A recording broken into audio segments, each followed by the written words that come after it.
Now, NBC News medical contributor Dr. Kavita Patel joins us. Dr. Patel, good morning. So we've actually got a little bit of Johnson & Johnson news this morning, which probably always makes you nervous when I'm the one asking the questions, since you are always answering them for me. So according to the New York Times, Johnson & Johnson will seek FDA authorization for its booster shot this week. The Times says it spoke with officials familiar with the company's plans. Now, NBC News has reached out for comment, but they did decline to give it to us. So what are doctors learning about that booster? What could that rollout look like?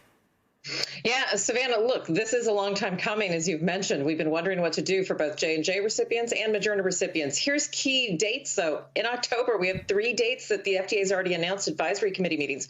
One for the J&J booster, one for the Moderna booster, and one for the end of the month for pediatric vaccines from Pfizer. So we know that that rollout could come for J&J as soon as the 3rd week of October. And that's critical because we have 14 million people who have had J&J. We have tens of millions more who have also had Moderna that are hanging in the lurch. I think that that should get answered for all of the recipients of the 3 vaccines by kind of late October, and then hopefully some pediatric vaccines. That booster rollout, by the way, Savannah, because of people such as yourself and others who have received J&J, we know that the trials showed that 2 doses of J&J that are given a month apart can be incredibly effective.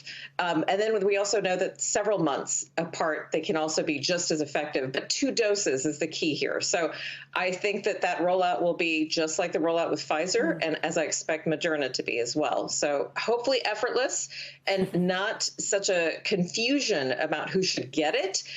That'll remains to be determined, Savannah, about who will be able to receive it.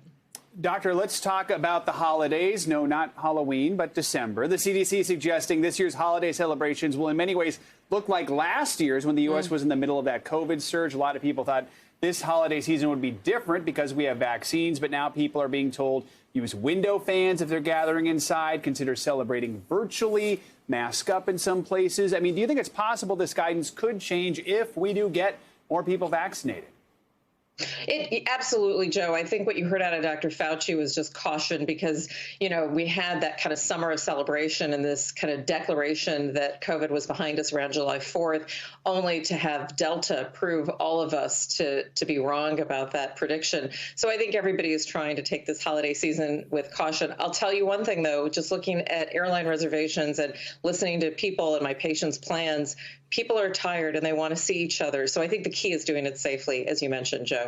Absolutely. And quickly, Dr. Patel, last week we got this news of a pill being tested from Merck. It could potentially cut hospitalizations and deaths in half. But health officials are warning it's not a replacement for the vaccine. First, let's listen to what Dr. Anthony Fauci told CNN. It is never okay to get infected. You know, you heard the numbers. It decreased the risk of this pill did of hospitalizations and death by 50%. You know the way to decrease the risk by 100%? Don't get infected in the first place. So now, Dr. Patel, if this pill gets approved for use, do you still have concerns people will just opt to take the pill instead of the vaccine? I do, but, you know, listen, I'm going to be honest with you. Having an oral pill that we can use that'll reduce hospitalization and antiviral that's so effective is a game changer. I know that a lot of what we just talked about with Miguel with mandates are going to be critical in helping get people across the finish line to get those vaccines. But Savannah and Joe, it makes sense to have something in case people do get breakthrough infections.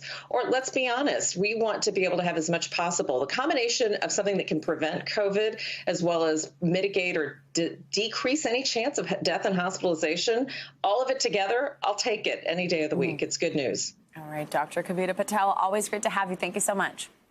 Thank you.